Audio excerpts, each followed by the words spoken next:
नमस्ते सभी को स्वागत है। इस वीडियो में मैं आपको दिखाऊंगा कि अपने हेडफोन पर गूगल असिस्टेंट को कैसे जोड़ें और प्रबंधित करें। OnePlus Nord Buds 3 को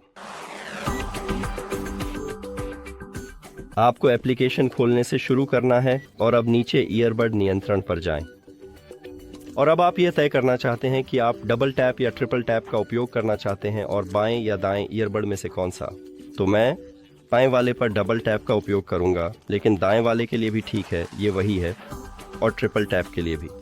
अब डबल टैप पर क्लिक करें और वॉइस असिस्टेंट चुनें और अब टच क्षेत्र यहाँ स्थित है। तो अगर मैं 2 बार दबाता हूँ तो मैं गूगल असिस्टेंट को कॉल करूँगा 1, 2 और जैसा कि आप देख सकते हैं ये आ गया है। बस इतना ही। इस वीडियो को देखने के लिए धन्यवाद। अगर आपको ये मददगार लगा तो चैनल सब्सक्राइब करें, वीडियो पर लाइक करें, यह हमारे लिए महत्वपूर्ण है। फिर मिलते हैं।